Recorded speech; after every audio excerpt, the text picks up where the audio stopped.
Problemado ang ilang nagtatanim ng tubo dahil maliit ang kanilang kinikita kasunod ng pagbaba ng mill gate price. Ayon sa United Sugar Producers Federation, posibleng dahil yan sa pagmamanipula ng ilang trader. Pero kahit mababa ang mill gate price, hindi ito ramdam sa ilang palengke. Live mula sa Talisay, Negros Occidental, may unang balita si Aileen Pedreso ng GMA Regional TV. Aileen. Igan, mga kapuso, umaasa ngayon ang mga sugar planters na iimbestigahan na ang problema sa mill gate price nang sa gayon ay makabawi ang mga ito sa kanilang kita.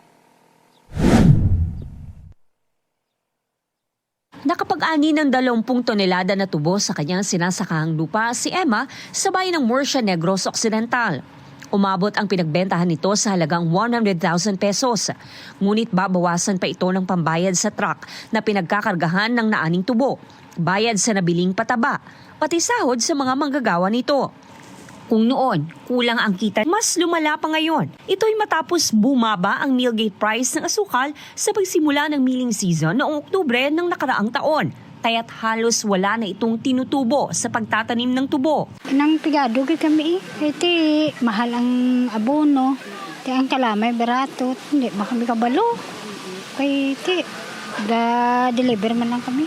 Apektado kami Ayon sa presidente ng United Sugar Producers Federation o UNIFED, mula sa 2,850 pesos na mill gate price ng nakaraang taon, pumalo na lang ngayon sa 2,400 hanggang 2,500 pesos ang kada sako ng asukal. Dahil sa pagbaba ng presyo, pinangangambahan ngayon ang epekto nito sa industriya ng asukal sa probinsya, lalo na sa maliliit na sugarcane planters. Ayon sa UNIFED, posibleng dahilan nito ay ang pagmanipula ng sugar traders ng presyo. Trader manipulation, nila na yung ambang, they can buy our sugar cheap. Pagkatapos ng milling season, para silang kalamay, they sell it high. Nananawagan ang mga ito na imbestigahan ang ginagawa ng traders.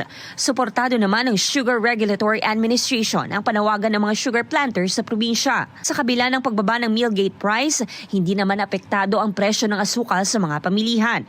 Nananatili sa 70 pesos ang kada kilo ng asukal, 68 pesos ang kada kilo ng brown sugar, 70 pesos naman per kilo ang washed sugar at 72 pesos ang refined sugar. As of now, ma'am, ang amon kit kalamay, ara pa kami sa old price, waiting pa kami sa new price.